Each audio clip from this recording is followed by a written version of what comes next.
Duval est là. Bonjour, salam alaikum. Bonjour, mère. Vous allez Comment bien? vous allez? Duval, ça va? Oui, moi aussi, je vais bien, merci. Vous êtes chrétien, musulman, kémite, athée, bouddhiste ou quoi? Je suis chrétien. Je me mute pour éviter les petits bruits là. Comment? Je suis chrétien. Ok, non, c'est compris. Alors, Duval, vous avez écouté tout à l'heure l'échange. Le thème même, c'était... Monsieur, s'il vous plaît, je ne vous interromps pas, s'il vous plaît, pardon. Et je ne suis pas là pour le monsieur, je ne suis pas pour le débat. Et j'ai lancé ma demande il y a cela, je ne sais pas, 2 ou 3 jours. Je voulais juste vous poser une question ou deux comme ça et puis je descends. Allumez la lumière là, s'il vous plaît. Bon, allons-y, allons-y, c'est pas grave. Comme tu dis, tu ne veux pas parler. Oui, Allons-y. mais. Merci, mère. Ah, merci, merci, merci. Et je vous dis merci, encore merci. Et juste une question. Est-ce que vous, le musulman, vous croyez à la Bible? Est-ce que nous, les musulmans, nous croyons à la Bible? Nous avons l'attitude des juifs de Béret. Ils écoutaient l'écriture avec empressement et ils retenaient ce qui était bon. Donc quand nous entrons dans la Bible, nous retenons ce qui est bon. Bon dans le sens de ce qui est en accord parfait avec le divin. Exemple, Genèse chapitre 6, verset 6, nous rejetons, c'est pas bon. Parce que Dieu ne peut pas regretter d'avoir fait l'homme, car il est omniscient. Jean 3,16, non pas Jean 3,16, Jean chapitre 17, verset 3, nous l'acceptons. Parce qu'il y a un seul véritable Dieu et un prophète qui l'envoie au moment voulu par ce Dieu-là. Nous l'acceptons. Pour ne citer que ces deux versets-là. Donc nous sommes un peu comme les Juifs de Béret, nous écoutons, mais nous retenons ce qui est bon. Et je sais pas si vous avez écouté ma... J'ai pas bien compris la réponse. J'ai dit, est-ce que vous, le musulman, vous croyez à la Bible? Si oui, je pose encore une autre question. Sinon, Je réponds encore à votre question. La répétition est une thérapie intellectuelle. Je répète encore. Nous faisons comme les Juifs de Béret, qui recevaient l'écriture avec empressement, l'étudiaient, l'analysaient et retenaient ce qui est bon. C'est-à-dire, ils ne prenaient pas tout. Ils ne croyaient pas en tout. Mais ils retenaient en écoutant ce qui est bon.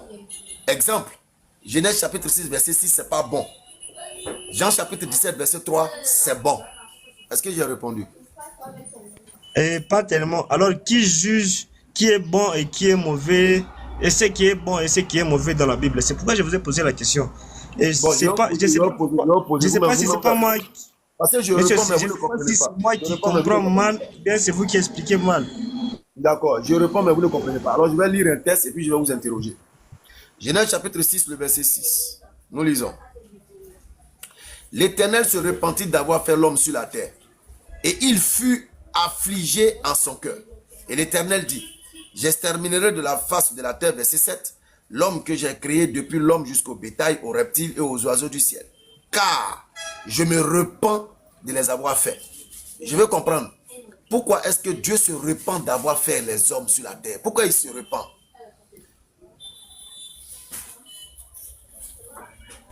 Et j'ai écouté la question et je vais m'approfondir sur la question et puis je vais vous revenir si Dieu me fait grâce et si vous me prenez en compte. Merci. C'est pourquoi je vous ai posé la question. Maintenant, la deuxième question. Aïe, donc tu ne réponds. Ok, d'accord, ça veut dire que tu as compris. Avançons. Allons-y, oui. Non, non, monsieur, j'ai compris la question et d'accord, j'ai dit, allons-y, c'est pas un problème, allons-y. Si vous me faites grâce, je vais monter. Et la deuxième, la voici. Allons-y avec la deuxième question. Et j'ai suivi il y a bien longtemps, hein, et votre maître Abdul Madid a dit, un musulman qui ne croit pas en Jésus-Christ n'ira pas au ciel. Mais non, la question vient. Si vous choisissez ce qui est bon dans la Bible, ce qui veut dire que vous ne croyez pas en Jésus, parce que la Bible dit, Jésus lui-même dit que nous devons respecter et écouter ce qui dit la Bible. Vous refusez certaines paroles de la Bible. En quoi est-ce que vous irez au ciel et en quoi est-ce que vous aimez Jésus? D'accord. C'est pas Abdul Majid qui a dit, notre cher maître, c'est pas lui qui l'a dit. Moi, je l'ai déjà écouté. Non, je l'ai écouté il y a bien longtemps. Il faut m'écouter. Je rectifie. Non, non, c'est pas pour vous déranger, je rectifie juste. Il faut Je l'ai m'écouter. écouté. Laisse-moi finir. Si tu m'écoutes, tu comprendras où je vais. Ce n'est pas Abdul Majid qui l'a dit. C'est plutôt la sourate 3, le verset 84. Nous croyons en Allah, nous croyons en ce qui a été descendu sur nous, à ce qu'on a fait descendre sur Abraham, Ismaël, Isaac, Jacob, les tribus, à ce qui a été apporté à Moïse, Jésus et aux prophètes de la part de leur Seigneur. Nous ne faisons aucune différence entre eux et c'est à Allah que nous sommes soumis. Donc ce n'est pas Abdul Majid qui a dit. C'est le Coran qui l'a dit.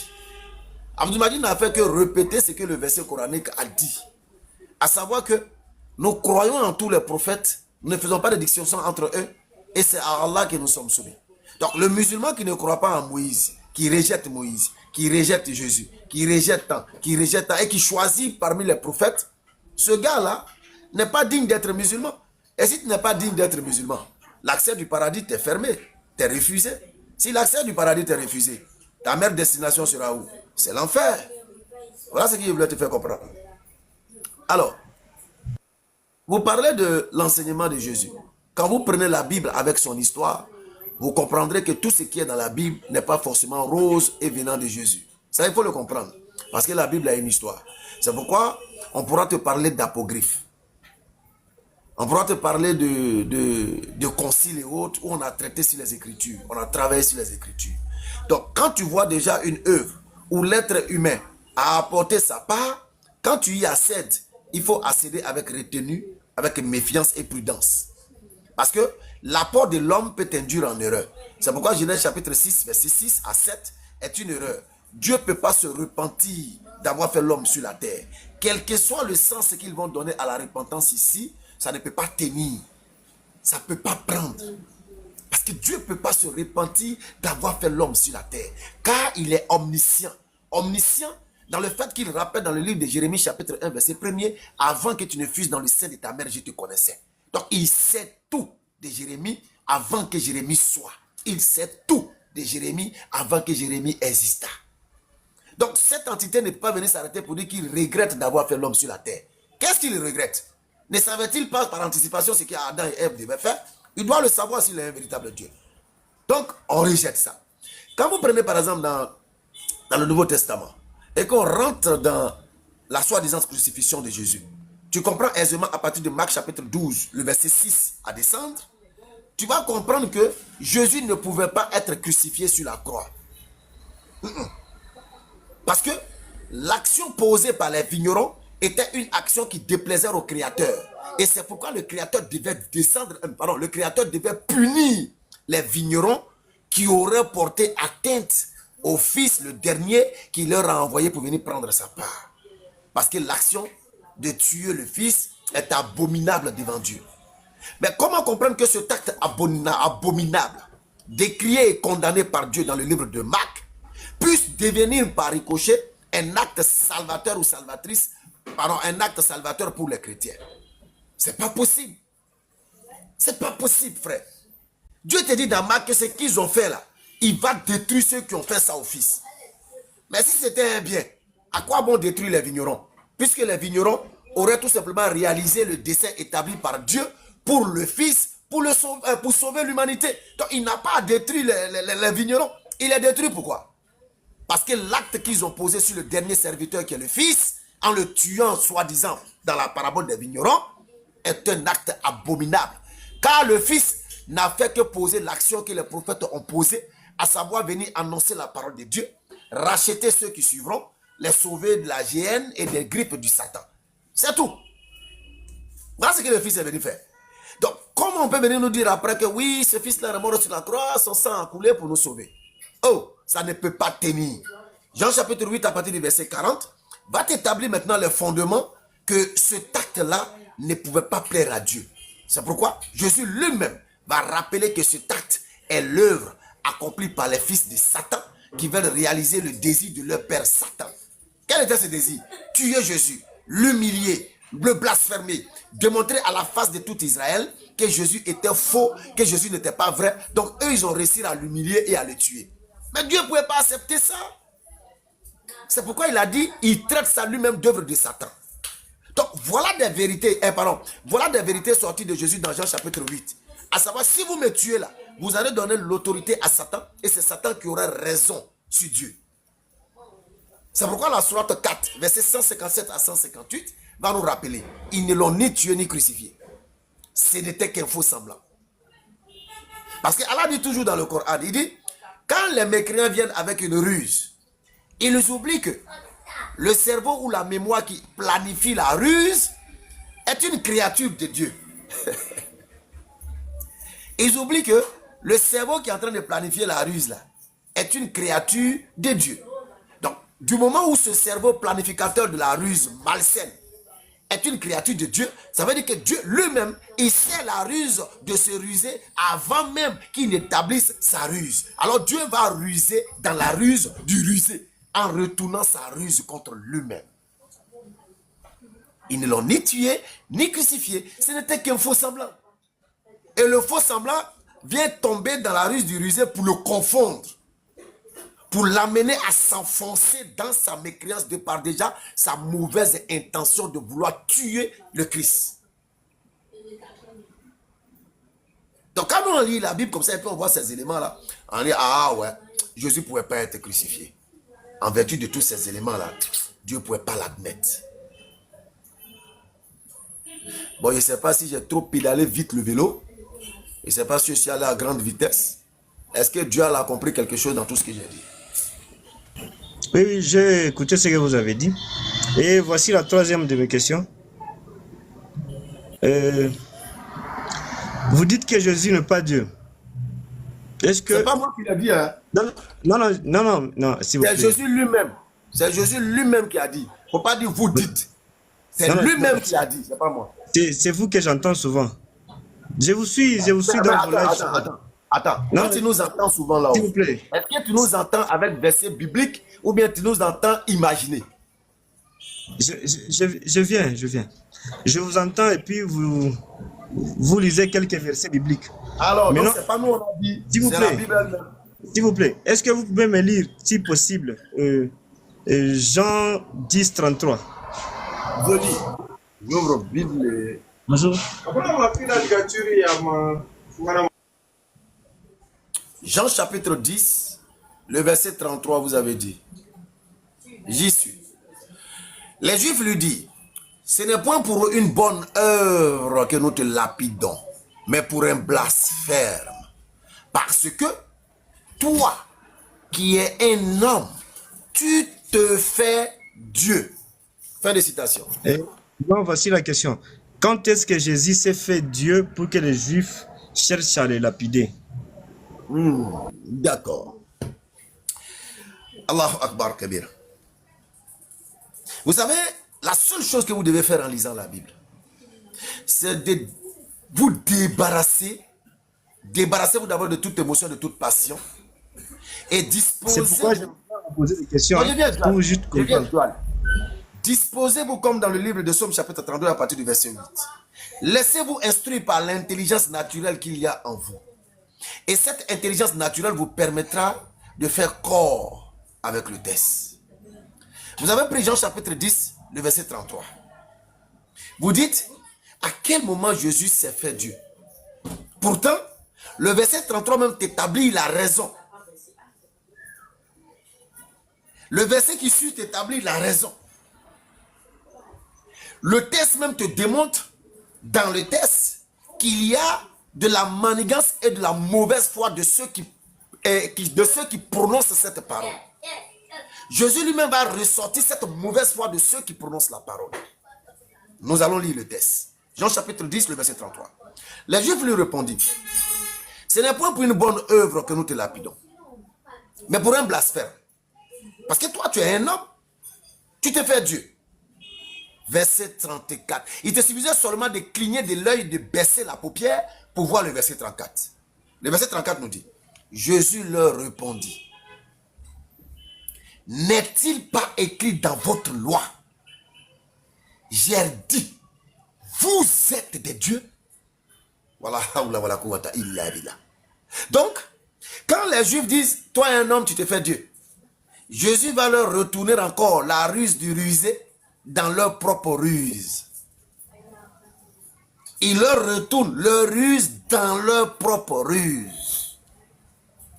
Alors, si le test a appelé les êtres humains Dieu, mais celui qui a été oint par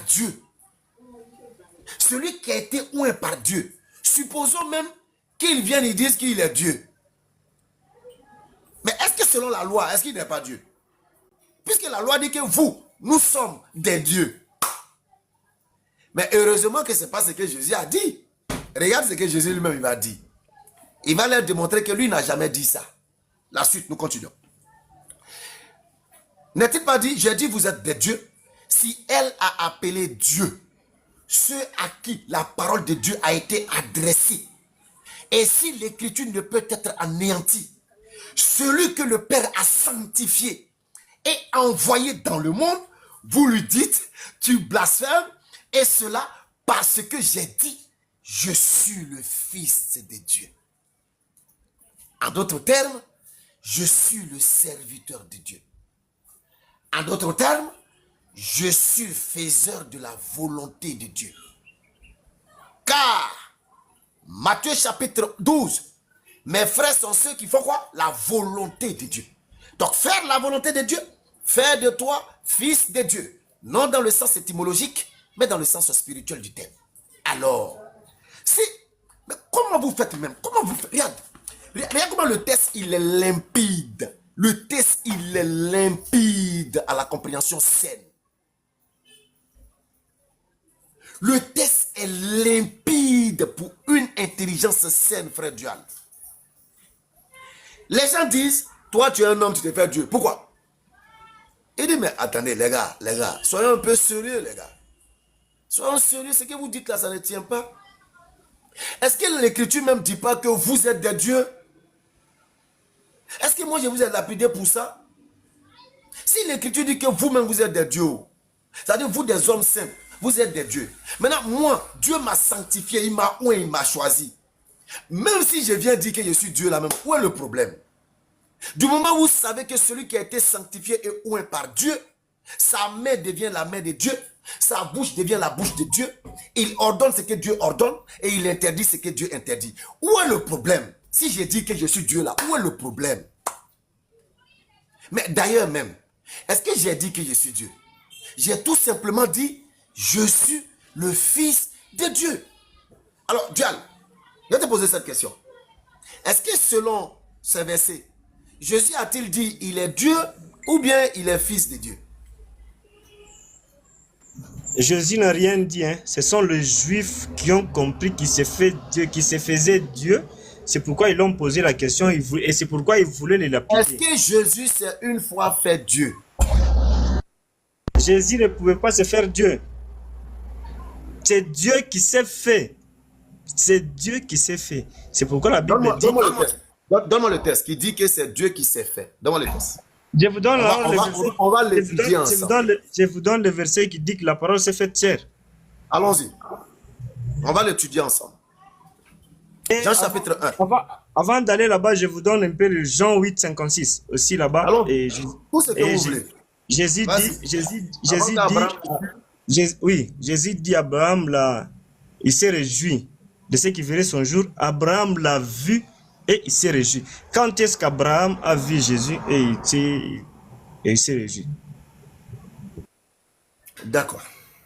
Qui était Abraham?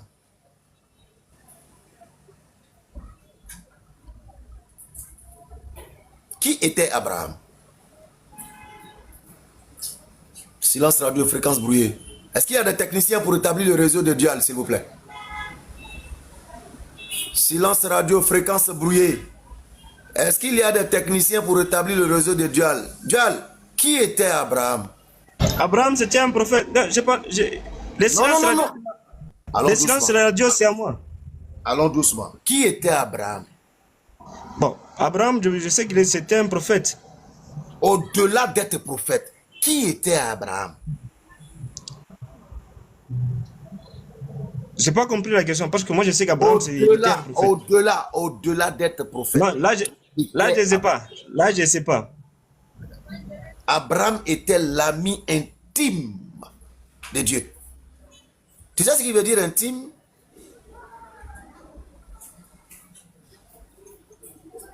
Duel. Mais je ne sais pas si vous expliquez beaucoup de choses et vous me perdez. J'ai dit. Non, je ne fais pas. Non, je ne fais pas. Je vous ai donné, je vous ai donné On un est dans le passage. sujet. Et là, Duel, Duel, tu vois que là, Duel, je ne bouge pas. Hein. Je te suis au fait. Tous les Oui, versets oui. que tu donnes, Non, non, c'est ce que je suis. je comprends. Et je vous vois, vous me suivez, même si je n'ai pas expliqué. Même si j'ai donné un passage. Dans le verset, je te l'explique. Oui, oui, je viens, j'ai dit, vous me suivez, même si j'ai donné un passage et vous n'expliquez pas ça bien, je vous donne encore un autre, vous me suivez, je vois. J'ai dit, Jean 8, 56, je vous ai donné beaucoup de passages Compris. qui met en Excel, qui met en Excel la divinité de Jésus. Abraham te fut, Jésus, c'est pas ça. Oui, c'est ça. Alors, maintenant je vais savoir, Abraham a tressailli de joie de ce qu'il verrait mon jour, et il a vu, il s'est réjoui et tout ça. J'ai compris. Non, non, il n'a pas dit, il a vu Abraham, Abraham m'a vu et il s'est réjoui. Mais moi j'ai dit quoi? Je n'ai pas dit non, je suis d'accord avec ça. Mais est-ce que le fait que Abraham ait vu Jésus fait de Jésus Dieu? Voilà la question intelligente. Alors, moi, je n'ai pas dit ça. C'est pourquoi je te demande, qui était Abraham? Tu as dit qu'il était prophète. Mais en plus d'être prophète, il était l'ami intime de Dieu. En plus d'être l'ami intime de Dieu, il est le père de la foi. C'est pourquoi quand Dieu partait détruire Sodome et Gomorrhe, il a dit, mais cacherai-je à Abraham ce qu'il m'avait fait à Sodome? Non, non, non. Abraham, c'est mon pote. Il faut que je lui dise ce qui va se passer à Sodome. Il est venu, il a expliqué à Abraham. C'était son ami. Donc le fait que Abraham ait vu le jour de Jésus avant que Jésus ne vienne, mais ça, ce n'est pas un problème. Et qu'il se réjouisse, ce n'est pas un problème. Puisque, que ce soit Jésus, que ce soit Abraham, que ce soit toi, que ce soit moi, nous avons tous existé. Nous avons tous été avant d'exister sur cette terre. C'est pourquoi le verset de Jérémie te permet de comprendre aisément les propos de Jésus. Avant que ton père et ta mère ne se croisent, avant qu'il n'y ait même intimité, avant qu'il n'y ait même bonjour, bonsoir entre ton père et ta mère, pour qu'on puisse aboutir à un acte charnel pour ta conception là. Moi, Dieu, je te connaissais, Jérémie. Alors, la question intelligente et logique que nous nous posons à la lumière de ces textes, Jérémie était où et Dieu le connaissait d'où? Il était où et Dieu le connaissait d'où? Alors, si nous trouvons le positionnement de Jérémie, nous comprendrons aisément où était Abraham, où était Jésus, où était. Et puis Abraham a vu le jour de Jésus là. On va voir tout ça. On va comprendre la partie de Jérémie. Donc, ce n'est pas un mystère. C'est vous qui en faites un mystère pour vous borner, pour vous bloquer au fait. Sinon, pour nous musulmans, ce n'est pas un mystère. Dieu peut révéler à son serviteur une chose arrivée par anticipation dans une vision. Et c'est ce qu'on appelle la vision. La vision, c'est, je pourrais dire, une réalité. La vision, c'est en quelque sorte une réalité vécue avant sa manifestation physique. C'est-à-dire dans la vision, par exemple, tu peux te voir en train de manger des fruits, en train de prêcher la parole de Dieu dans une vision. Et la vision est d'une clarté indiscutable. Une vision, c'est une réalité, je pourrais dire entre guillemets, virtuelle. C'est une réalité, mais elle est un peu virtuelle parce qu'elle n'est pas encore palpable. Alors, quand cette vision va rentrer dans le réel, ce que tu as vu là, tu vas vivre ça trait pour trait, mot pour mot, en pan par en pan, pas par pas. Tu vas vivre ça tel que tu l'as vu.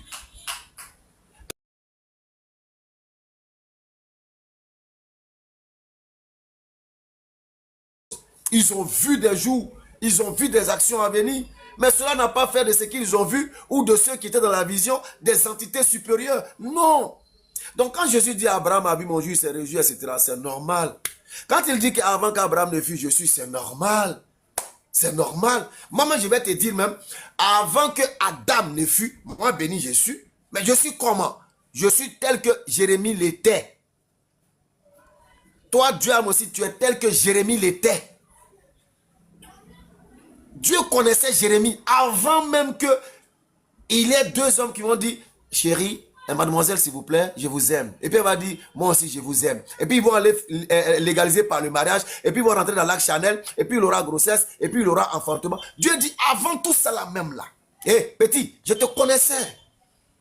Andu non long, andu long, netu long, du long. Voilà, du long. Je te connaissais. Voilà la chose qui est très simple. Très très simple à comprendre. Mais quand vous voulez créer forcément du spirituel autour de ce qui est simple, c'est clair que ça devient une chose ambiguë. C'est normal. Quelque chose qui est simple là. Et puis vous venez mettre du carcan spirituel autour, compréhension spirituelle, révélation spirituelle, pour comprendre des textes clairs. C'est normal que ça devienne flou. Ça devient flou.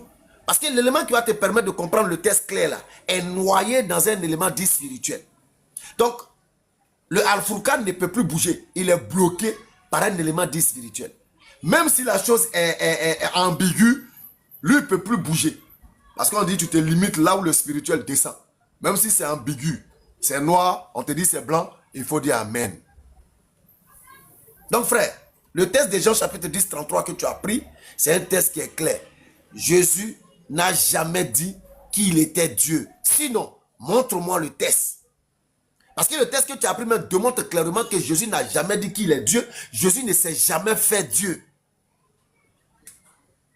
C'est ce texte-là même qui le démontre. Jean chapitre 10 à partir du verset 33 là. C'est le texte-là qui démontre que Jésus n'a jamais dit qu'il est Dieu.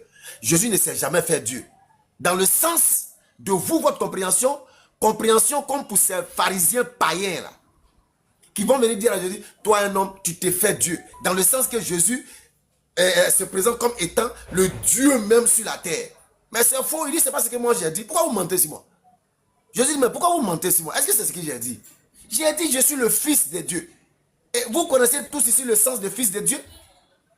Vous connaissez, pourquoi vous mentez sur moi? Vous mentez sur moi pourquoi? Montrez-moi où j'ai dit que je suis Dieu. Montrez. Et tu vas voir que tous les chrétiens vont tergiverser. Ils ne pourront pas montrer où Jésus a dit qu'il est Dieu. Parce que celui qui va montrer un seul verset, qui prétendrait que Jésus a dit qu'il est Dieu, Jean chapitre 10, 33, devient automatiquement un verset de mensonge. Ça veut dire que Jésus a menti. Parce qu'on dit tu es Dieu, il dit non c'est faux. Moi je n'ai pas dit ça. Voilà ce que j'ai dit. Maintenant, toi tu as enlevé ton verset de Jésus est Dieu là. Tu as enlevé ça où? Sur la base de quoi? Ou bien toi tu es plus prophète que Jésus lui-même. Tu es plus envoyé que Jésus lui-même. Ou bien c'est toi tu reçois la révélation et puis tu transmets à Jésus. Jésus dit je ne suis pas Dieu. Je n'ai pas dit je suis Dieu. J'ai dit je suis fils de Dieu. Vous venez dire que moi j'ai dit je suis Dieu dans le sens propre du terme. Et il leur a démontré que même si cela était, il n'y a aucun blasphème. Puisque eux-mêmes là, ils sont des dieux. Donc il n'y a pas de blasphème. Donc l'un dans l'autre, il les a noyés dans leur propre ruse. Au suivant, Diane. Montre-moi le verset où Jésus a dit, où il s'est fait Dieu. Je vous ai entendu, hein. Je ne sais pas, vous dites qu'Abraham a vu Jésus, c'est dans la vision. Non, ce n'est pas ce que j'ai dit. J'ai dit, Dieu peut montrer à son prophète des choses à venir 1000 ans avant dans des visions. Il peut le faire avec ses prophètes. Et Abraham n'était pas n'importe qui. C'est pourquoi Jésus cite Abraham. Sinon, il aurait pu dire, avant que Adam ne fût, je suis. Pourquoi il n'est pas allé jusqu'à Adam? Pourquoi il a pris Abraham? Parce qu'il connaît le statut d'Abraham. C'est un prophète. Non seulement il est prophète, il est le père de la foi. Non seulement il est le père de la foi, mais il est l'ami intime de Dieu. Mais ce verset que je vous ai donné, Jean 8, 56, Jésus dit... N'établis pas, ça ne demande pas que Jésus a dit qu'il est Non, Dieu. non, je ne dis pas que ça a démontré que Jésus est Dieu. Jésus dit, Abraham l'a vu. En vous entendant expliquer, vous dites que Dieu pouvait le faire, le montrer ça dans la vision. Bon, Abraham l'a vu où, frère? Abraham l'a vu où? Tu vas voir que tu ne pourras pas répondre. Ta fréquence va se brouiller tout de suite. Les parasites vont rentrer dans ta fréquence. Dis-moi, Abraham a vu Jésus où? C'est vrai, c'est votre live. Quand vous parlez, moi je m'étais, je vous écoute. Si c'est seulement de vous entendre... Dual, Abraham a vu Jésus où? J'ai dit, sur la question, je vais vous répondre. Mais j'ai dit ceci. C'est vous qui prétendez avoir la connaissance. C'est pourquoi je suis monté pour vous poser la question. Loin de moi cette appréhension. Je suis musulman, certes. Je suis intelligent, certes. Parce qu'Allah il a dit qu'il s'adresse aux doués d'intelligence. Donc si j'ai compris et que j'ai accepté l'islam, je ne peux qu'être parmi les doués d'intelligence. Ça au moins je le reconnais. Mais en ce qui est d'être savant, le monsieur qui était avant, vous avez dit que vous étiez un sage.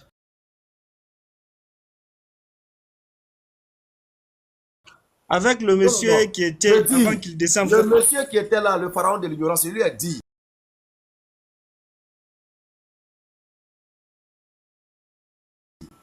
lorsqu'un fou, quelqu'un qui sait plus que lui, est-ce que je ne sais pas plus que lui? Je sais plus que lui sur ce qu'il était en train de dire, sur le sujet dans lequel on était. Alors frère, revenons à nos moutons. Dis-nous, où est-ce que Abraham a vu Jésus? C'était où? c'est ça, c'est ça qui était ma question. C'est pourquoi je vous ai donné le passage de Jean Non, 8,56. je t'ai C'est donné ça ma tous question. les éléments, je t'ai donné tous les éléments. Vous n'avez Considère que rien c'est qui est donné, tout. vous avez juste expliqué. Vous avez épuisé dans vous-même. Bon, Vous ok. n'avez même pas donné un Ok. passage biblique qui expliquait toutes ces histoires. Considère que mon explication n'est pas juste. Tu dis que je n'ai pas donné de verset. Je t'ai donné Jérémie chapitre 1, verset 1. Tu dis que c'est pas à faire. Ok. Maintenant, je te retourne la compréhension du texte. Abraham a vu Jésus où? Dans quelle dimension? Terrestre, céleste, méreste, péresse, c'est où?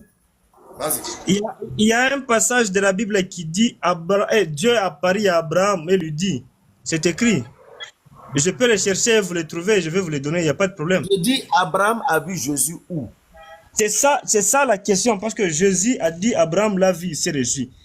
Abraham, il s'est réjoui. Il y a un verset de la Bible qui dit qu'Abraham a vu Dieu.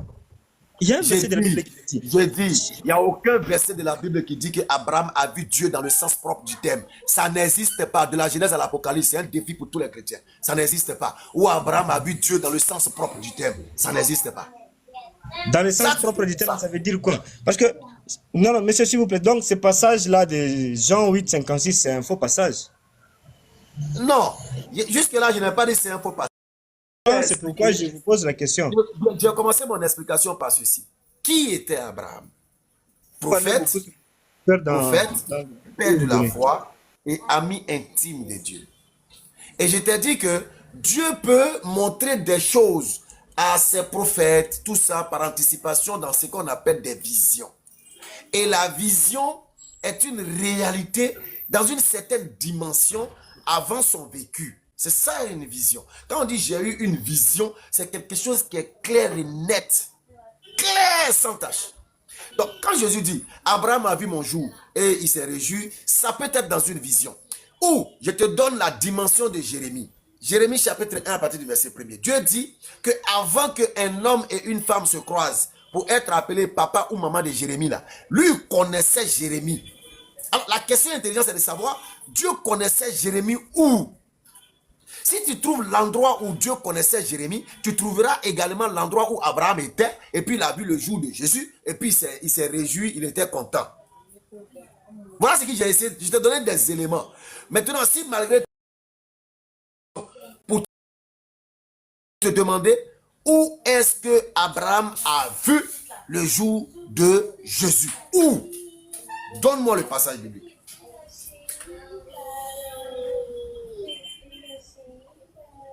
Et je sais qu'on va pas. Je sais qu'on va pas se comprendre. Tous les versets que je vais donner, et vous allez les banaliser parce que je vous ai donné beaucoup de passages. Attends. Je vais monter, s'il vous plaît, juste la dernière question, parce que j'ai un client, juste la dernière question. Et vous dites, le Coran dit que le vin vient du diable. Mais dans votre paradis, dans le même Coran, Dieu vous réserve le vin. Parce que le vin vient du diable et puis Dieu vous réserve le vin au paradis. C'est juste la dernière et l'unique, la dernière question et je vais monter prochainement. Alors, vous savez, quand vous faites votre approche avec le Coran, en tout cas, pour le Coran seulement, débarrassez-vous de toute compréhension spirituelle, débarrassez-vous de toute passion, de toute émotion, et puis disposez votre corps, votre âme et votre esprit, entendez par esprit, la capacité de discerner, de réfléchir, d'analyser et de checker quand vous entrez dans le Coran. Vous dites que Allah dit le vin est du diable. Il s'agit de quel vin? Le vin terrestre ou le vin céleste? Parce que le texte même te donne la différence nette. Il dit au paradis, vous aurez des ruisseaux. Aïe.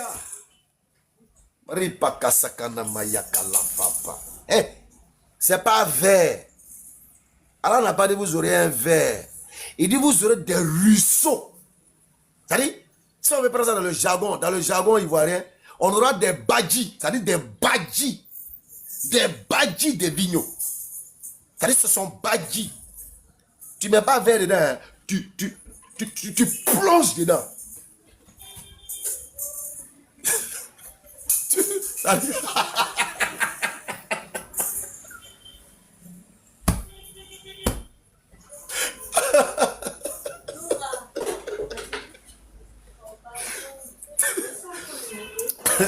on aura des badjis, c'est-à-dire des badjis de vigno. On ne met pas verre pour boire. On plonge, on plonge dedans.